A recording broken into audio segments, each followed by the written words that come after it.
Hello दोस्तों, स्वागत है आपका हमारे यूट्यूब चैनल में।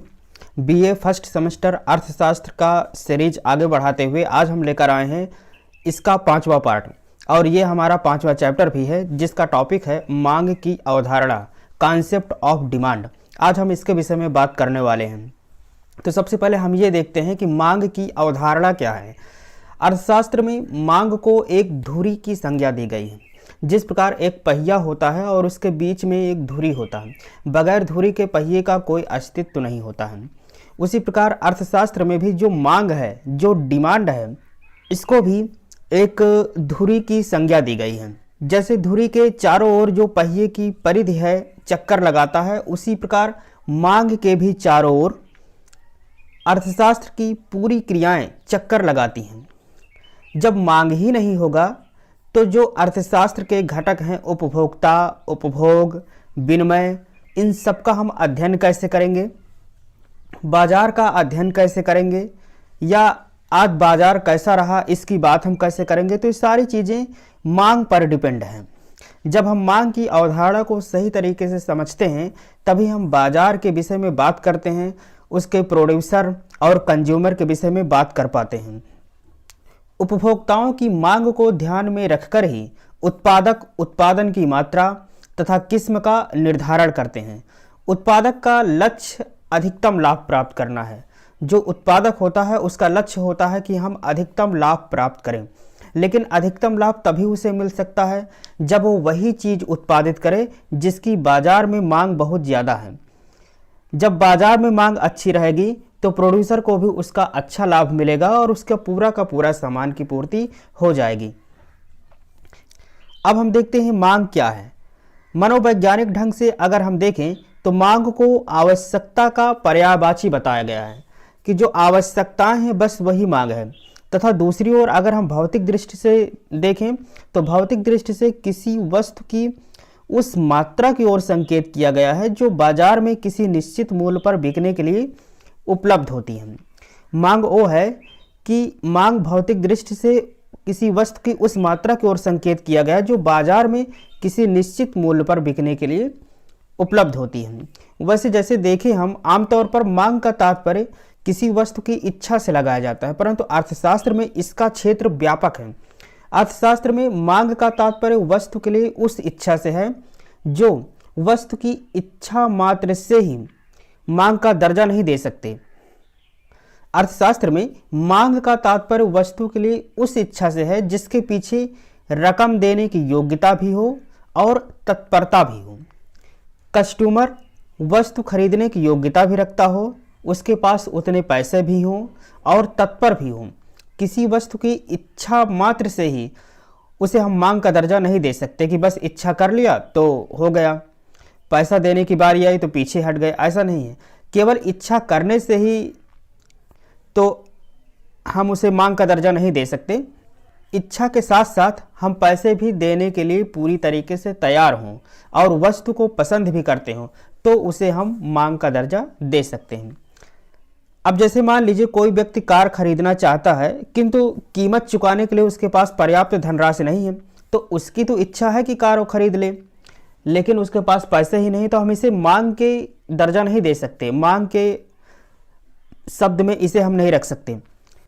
और यदि कोई अमीर एवं कंजूस व्यक्ति कार खरीदना चाहता है किंतु कीमत चुकाने के लिए तैयार नहीं है, वो चाहता है कि हम पैसे ही न खर्चा करें, तो भी उसकी इच्छा को हम मांग की अवधारणा में नहीं जोड़ सकते क्योंकि वो कंजूस है, वो तत्पर नहीं है कि हम कार को खरीदें। तो इस प्रकार हम समझते हैं कि मांग क्या है। मांग वो है कि जब किसी वस्तु को हम बेचने के लिए तैयार हों, जो कस्टमर है वो खरीदने के लिए तत्पर हो, उसे वस्तु पसंद भी है और उसके पास पर्याप्त पैसे हैं, तब हम उसे मांग की अवधारणा में शामिल करते हैं। अब हम देखते हैं मांग के प्रकार, काइंड्स ऑफ डिमांड।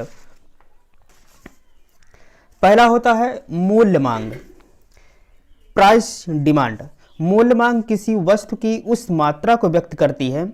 मूल्य मांग किसी वस्तु की उस मात्रा को व्यक्त करती है जो अन्य बातें जैसे उपभोक्ता की आय, रुचि, फैशन से संबंधित वस्तुओं की कीमतों आदि में किसी प्रकार का परिवर्तन न होने पर एक उपभोक्ता एक निश्चित समय में खरीदने को तैयार है। अर्थात मूल्य मांग का तात्पर्य वह कीमत है जो लोग किसी विशेष राशि या मात्रा के उपलब्ध होने पर वस्तुओं और सेवाओं के भुगतान करने को तैयार होते हैं। जब मूल्य मांग मूल्य आपूर्ति से ज़्यादा हो जाती है तो उत्पादित मात्रा में वृद्धि होती है। दूसरा है आय मांग, इनकम डिमांड। आय मांग से तात्पर्य वस्तुओं व सेवाओं की उन विभिन्न मात्राओं से होता है जो अन्य बातों के समान रहने पर अन्य बातें जैसे उपभोक्ता की रुचि, स्वभाव, वस्तु के मूल्य में किसी प्रकार का परिवर्तन न होने पर उपभोक्ता एक निश्चित समय में आय के विभिन्न स्तरों पर खरीदने को तत्पर है, तो इसे हम कहते हैं आय मांग। इसमें उपभोक्ता अपनी आय के अनुसार क्रय करना चाहता है। यदि उसकी आय ज़्यादा होगी तो ज़्यादा खरीदेगा, कम होगी तो कम खरीदेगा। तीसरा है आड़ी मांग, जिसे हम कहते हैं क्रॉस डिमांड। आड़ी मांग से तात्पर्य है कि जब किसी एक वस्तु की मांग की मात्रा की मांग करते हैं तो दूसरी वस्तु की मात्रा में बदलाव आता है। जैसे चाय का मूल्य कम हो जाए तो लोग चाय की मांग ज़्यादा करते हैं एवं कॉफ़ी की बिक्री कम हो जाती है, क्योंकि दोनों की प्रकृति एक ही है। जब दोनों की प्रकृति मिलती जुलती है तो जिसकी मांग ज़्यादा हो जाती है, जाहिर सी बात है कि उसका रेट कम हो गया है, तो फिर दूसरे की मांग ऑटोमेटिक घट जाती है, क्योंकि दोनों की प्रकृति एक ही है। चाय से भी वही मतलब है और कॉफ़ी से भी है। भले कॉफ़ी थोड़ा कड़क होती है लेकिन फिर भी लगभग प्रकृति मिलती जुलती है। आड़ी मांग की व्याख्या निम्न दो प्रकार से हम कर सकते हैं। जैसे पहला है प्रतिस्थापन वस्तुएं। प्रतिस्थापन वस्तुओं से आशय ऐसी वस्तुओं से है जिनका प्रयोग एक दूसरे के स्थान पर किया जा सकता है। जैसा कि नाम से ही स्पष्ट है, प्रतिस्थापन वस्तुएं ऐसी वस्तुएं जिनका प्रयोग हम एक दूसरे के स्थान पर कर सकते हैं, प्रतिस्थापन वस्तुएं कहलाती है। जैसे चाय के स्थान पर कॉफ़ी का उपयोग किया जा सकता है या रसगुल्ला के स्थान पर बर्फी का उपयोग कर सकते हैं, तो इसको हम क्या कहते हैं, प्रतिस्थापन वस्तुएं। अगला है पूरक वस्तुएं। जो वस्तुएं एक दूसरे पर निर्भर करती हैं उनको हम पूरक वस्तुएं कहते हैं। अर्थात एक दूसरे के बिना वो पूर्ण ही नहीं हो सकता, उसका काम ही नहीं चल सकता। जैसे स्कूटर, पेट्रोल। जब स्कूटर की मांग बढ़ेगी, लोग स्कूटर ज़्यादा खरीदेंगे, तो जाहिर सी बात है पेट्रोल की भी मांग बढ़ेगी, क्योंकि बगैर पेट्रोल के स्कूटर चल ही नहीं सकता। दूसरा पेन एवं स्याही। जब पेन की मांग बढ़ेगी, लोग पेन ज़्यादा खरीदेंगे, तो जाहिर सी बात है स्याही की भी मांग बढ़ेगी। तो इस प्रकार ये जो वस्तुएं हैं जो एक दूसरे की पूर्ति करते हैं, बगैर एक दूसरे के इनका काम नहीं चल सकता, तो उसे हम कहते हैं पूरक वस्तुएं। जैसे स्कूटर तथा पेट्रोल और पेन एवं स्याही आदि। अगला है संयुक्त मांग, जॉइंट डिमांड। जब दो या दो से अधिक वस्तुएं किसी एक उद्देश्य की पूर्ति हेतु मांगी जाती हैं तो इस प्रकार की मांग संयुक्त मांग कहलाती है। जैसे पेन तथा स्याही, स्कूटर एवं पेट्रोल। जब दो या दो से अधिक वस्तुएं किसी एक संयुक्त उद्देश्य की पूर्ति हेतु मांगी जाती हैं, जैसे पेन एवं स्याही, लेकिन उद्देश्य क्या है, हमें लिखना है, कुछ पत्र तैयार करना है। स्कूटर एवं पेट्रोल का मतलब हमें इसे किसी और कार्य में ले आना है, तो इस प्रकार इसको हम क्या कहते हैं, संयुक्त मांग। अगला है व्युत्पन्न मांग, डेराइव्ड डिमांड। जब किसी एक वस्तु की मांग के कारण किसी अन्य वस्तु की मांग उत्पन्न होती है तो वह व्युत्पन्न मांग कहलाती है। जैसे श्रम की मांग। अगर किसी एक वस्तु की मांग उत्पन्न हो रही है तो उसके कारण किसी दूसरे वस्तु की भी मांग उत्पन्न हो तो उसे हम व्युत्पन्न मांग कहते हैं, डेराइव्ड मांग कहते हैं। जैसे श्रम की मांग। जब हम श्रम की मांग करते हैं या रोजगार की मांग करते हैं तो जरूर किसी न किसी चीज़ की आवश्यकता हमें होगी, किसी चीज़ की मांग पड़ेगी, तभी हम श्रम की मांग करेंगे। जब किसी चीज़ की मांग बढ़ेगी, लोग मांगेंगे कि नहीं इसकी ज़रूरत है, तो उसको उत्पादित करने के लिए हम रोजगार दे सकते हैं, श्रम दे सकते हैं। अगला है सामूहिक मांग, कलेक्टिव डिमांड। विभिन्न प्रयोगों में प्रयोग की जाने वाली वस्तुएं की मांग सामूहिक मांग कहलाती है। जैसे कोई वस्तु हम लें और उसका विभिन्न प्रयोगों में प्रयोग करें तो उसे क्या कहते हैं, कलेक्टिव डिमांड। जैसे कोयला एवं विद्युत की मांग। कोयले का उपयोग विभिन्न उद्देश्यों से करते हैं एवं विद्युत का भी उपयोग विभिन्न उद्देश्यों से करते हैं। अगली हेडिंग है मांग तालिका, डिमांड शेड्यूल। किसी निश्चित समय पर किसी निश्चित बाजार में विभिन्न मूल्यों पर किसी वस्तु की मांग की मात्रा को शामिल किया जाता है। इन सब को अगर हम एक तालिका में रखें तो जो हमें तालिका मिलती है उसे मांग तालिका कहते हैं। किसी निश्चित समय में किसी निश्चित बाजार में विभिन्न मूल्य पर हम वस्तु की मांग की मात्रा को आकलित कर लेते हैं, फिर उसकी एक तालिका बनाते हैं जिसे हम क्या कहते हैं, मांग तालिका। उदाहरण के रूप में चलिए मांग तालिका को हम देखते हैं।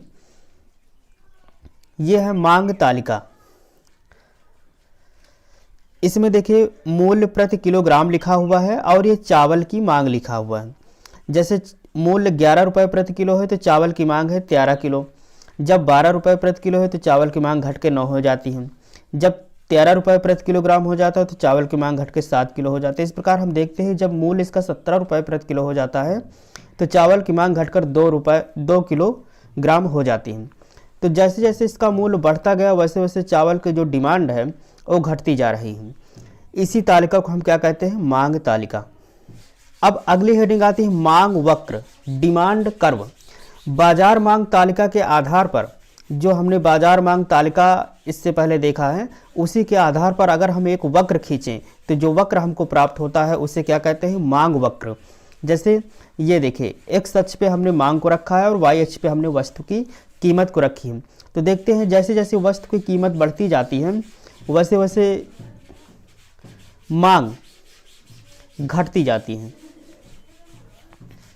अब देखते हैं मांग के नियम की विशेषताएं। जो मांग का नियम है उसकी विशेषता क्या होनी चाहिए, किस प्रकार से हम मांग को निर्धारित करते हैं और क्या परिवर्तन नहीं होना चाहिए, इसको देखते हैं। वही है मांग के नियम की विशेषताएं। तो पहली चीज़ है कि उपभोक्ता की आय में कोई परिवर्तन नहीं होना चाहिए। मांग को हम इस प्रकार से डिफाइन करें कि उपभोक्ता की आय में भी कोई परिवर्तन नहीं होना चाहिए। जो उसकी इनकम है उसी के अनुरूप हमारी वस्तुओं का बिक्री हो जाए। दूसरा यह है कि उपभोक्ता के स्वभाव तथा रुचियों में कोई परिवर्तन नहीं होना चाहिए। यह नहीं कि वस्तु जो हम बेच रहे हैं उससे उसके स्वभाव में परिवर्तन हो जाए, वो लेगा ही नहीं या दबाव में ले रहा है, ऐसा नहीं। तीसरा यह है कि संबंधित वस्तुओं की कीमतों में कोई परिवर्तन नहीं होना चाहिए, एक निश्चित रेट में हमको बेचना है। चौथा यह वस्तु के मूल्य में परिवर्तन की कोई संभावना नहीं होनी चाहिए। तो ये मांग के नियम की विशेषताएं हैं। अगली हेडिंग है मांग के नियम का अपवाद। मांग के नियम के अपवाद के ही अंतर्गत एक प्रश्न बनता है कि क्या मांग वक्र ऊपर भी उठ सकता है। जैसे हम अक्सर देखते हैं कि जो मांग वक्र है वो नीचे की ओर आता है, लेकिन मांग के नियम के अपवाद में मांग वक्र ऊपर भी उठ सकता है। और हम देखते हैं कि कब ऐसा होता है।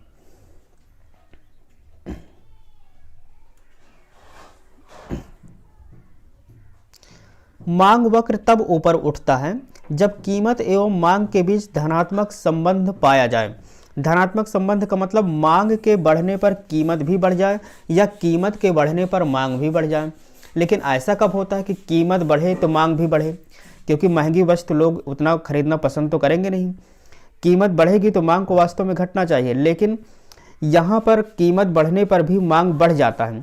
तो इसे हम कहते हैं अपवाद के रूप में, मांग का अपवाद, क्योंकि इसमें वक्र क्या है, धनात्मक है।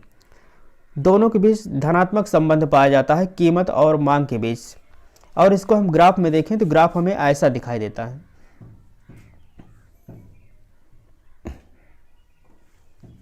ये कीमत और मांग, देखते हैं जैसे जैसे कीमत बढ़ रहा है वैसे वैसे मांग भी इसकी बढ़ रही है। इसका कारण क्या है, इसको देख लेते हैं।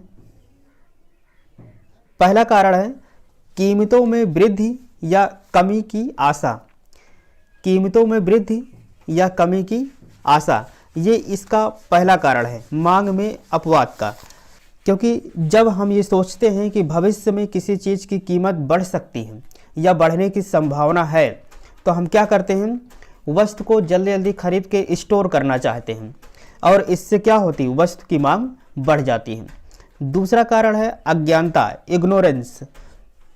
क्योंकि जो खरीदने वाला है कभी कभी अज्ञानतावश भी काफ़ी चीज़ें खरीद लेता है जबकि कीमत ज़्यादा है फिर भी, इसलिए क्योंकि वो ये समझता है कि वस्तु की कीमत यदि ज़्यादा है तो उसकी क्वालिटी अच्छी है, और जब कीमत कम कर दिया जाए तो वो लोग समझता है कि इसकी क्वालिटी घटिया है।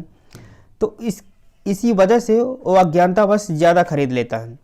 अक्सर हम ये भी देखते हैं कि जिस दुकान में हमें महंगी चीज़ें मिलती हैं तो हम ये समझते हैं कि उसकी क्वालिटी ज़्यादा है, और अगर सस्ता मिलता है तो कहते हैं घटिया क्वालिटी का होगा, इसलिए महंगी वस्तुओं को ज़्यादा पसंद करते हैं। ये एक अज्ञानता है हमारी, क्योंकि वस्तु की क्वालिटी हम नहीं पसंद करना जानते, उसकी रेट से उसकी क्वालिटी को अंदाज़ा लगाते हैं। तीसरा पॉइंट है मिथ्या आकर्षण, फॉल्स शो, झूठा दिखावा। जो धनी समाज होता है, जो धनी वर्ग होता है, उनके अंदर एक मिथ्या आकर्षण होता है, झूठा दिखावा होता है। वे ऊंची कीमत वाली वस्तुओं को खरीद करके लोगों को अपने आप को श्रेष्ठ दिखाना चाहते हैं कि देखिए हम कितनी महंगी वस्तुएं खरीदते हैं। ये एक मिथ्या आकर्षण भी मांग के अपवाद में कारण हो सकता है, जो मांग का नियम है उसका अपवाद हो सकता है। चौथा है गिफिन वस्तुएं। गिफिन का मतलब अगर मान लीजिए कोई वस्तुएं खराब है, घटिया क्वालिटी की है, और यदि हम उसका रेट बढ़ा दें या घटा दें तब भी लोगों के अंदर जागरूकता हो, समझते हैं कि ये वस्तु घटिया ही क्वालिटी की है, उसकी मांग में कोई परिवर्तन नहीं होता, कोई उसे खरीदना नहीं चाहता, तो ऐसी वस्तुओं को हम गिफिन वस्तुएं कहते हैं। ये प्रश्न पूछा भी जाता है कि गिफिन वस्तुएं क्या हैं। पांचवा है वस्तु की दुर्लभता की आशंका। जब हमें ये भय होता है कि भविष्य में वस्तु दुर्लभ हो जाएगी, ये मिलना असंभव है, मुश्किल है, वस्तु की कमी बहुत ज़्यादा हो जाएगी, तो हम लोग क्या करते हैं, उसको खरीद के स्टोर करना शुरू कर देते हैं। इस कारण से भी मांग बढ़ जाती है। छठवां है अनिवार्यता। जब कोई चीज़ अनिवार्य ही है पूरी तरीके से तो उसका रेट बढ़े या घटे हमें खरीदना ही पड़ता है, तो इस अवस्था में भी रेट बढ़ने से भी मांग बढ़ जाती है। तो ये 6 कारण हैं जिसके कारण मांग के नियम में अपवाद हैं,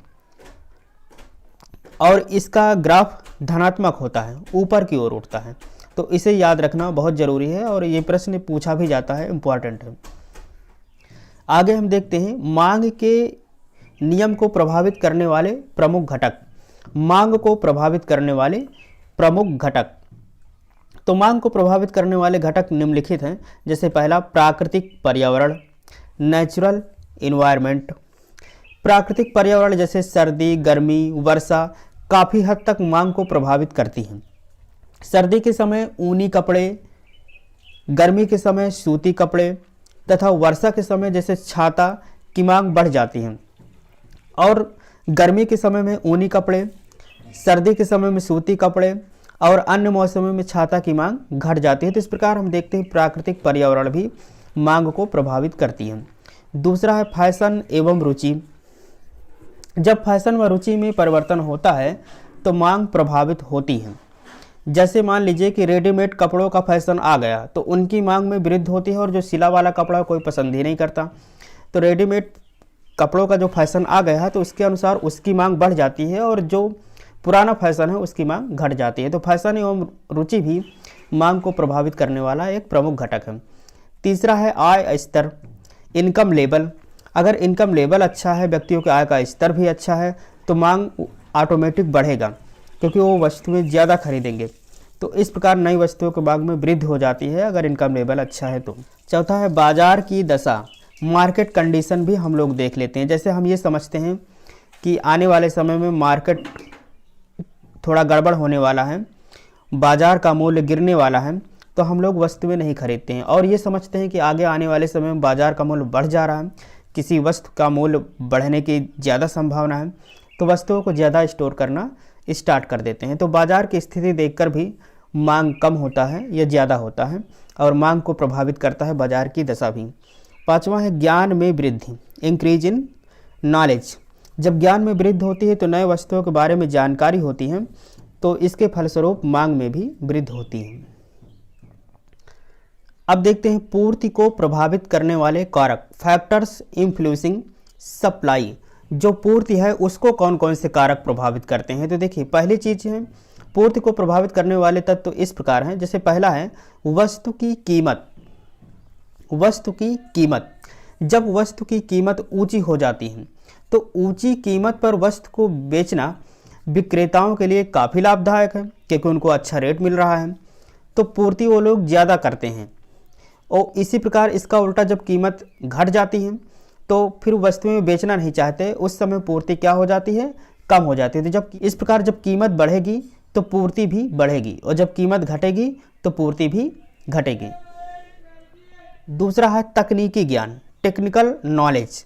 तकनीकी ज्ञान के विकास के साथ उत्पादन में कुशलता आती है तथा उत्पादकों के लाभों में वृद्धि हो जाती है, अतः वस्तु की पूर्ति में वृद्धि करते हैं। अगर हमें टेक्निकल ज्ञान हो जाता है तो कम समय में हम ज़्यादा उत्पादन कर सकते हैं और पूर्ति अच्छे से कर सकते हैं। जैसे खेत में भी जो नई नई तकनीकें आ गई हैं, नए नए उर्वरक आ गए हैं, नई नई मशीनों से कम समय में ज़्यादा उत्पादन हो जाता है, तो पूर्ति भी ज़्यादा अच्छे तरीके से हो सकती है। तो टेक्निकल ज्ञान भी पूर्ति को प्रभावित करने वाले तत्वों में शामिल है। तीसरा है प्राकृतिक तत्व, नेचुरल फैक्टर। कृषि से संबंधित वस्तुओं की पूर्ति पर एक सीमांत प्राकृतिक तत्वों का प्रभाव पड़ता है। उचित वर्षा, सिंचाई के साधन, अच्छे बीज, ये सब प्राकृतिक तत्व कृषि पदार्थों की पूर्ति में वृद्धि करते हैं। जैसे फसलों में हम देखें तो जो बारिश का पानी है, जो वर्षा का पानी है, वो फसल के लिए ज़्यादा प्रभावकारी होता है, ज़्यादा पौष्टिक होता है।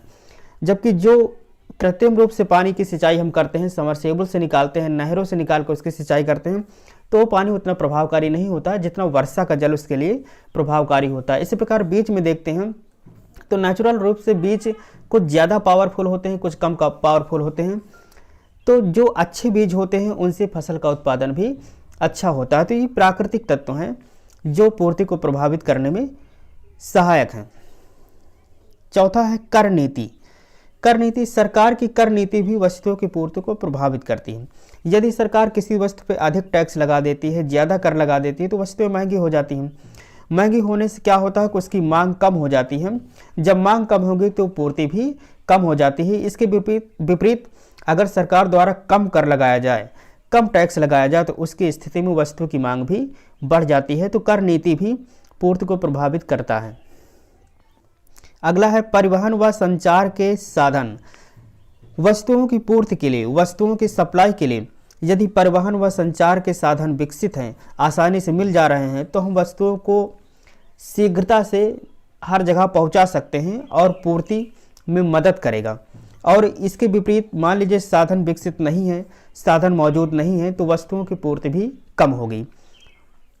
तो इस प्रकार हमने देखा कि अर्थशास्त्र का 5वां चैप्टर जो मांग की अवधारणा है, इसमें जितने भी महत्वपूर्ण क्वेश्चन बन सकते थे उसको हमने बारी बारी से करके समझा दिया कि मांग की अवधारणा क्या है, कितने प्रकार होते हैं, इसको प्रभावित करने वाले कारक क्या हैं, पूर्ति क्या है, पूर्ति को प्रभावित करने वाले कारक क्या हैं, इसका ग्राफ कैसा होता है, और मांग के नियम के अपवाद क्या हैं। तो इस प्रकार जो भी महत्वपूर्ण प्रश्न है वो हमने देख लिया है और इसी के साथ ये चैप्टर समाप्त होता है। तब तक के लिए धन्यवाद।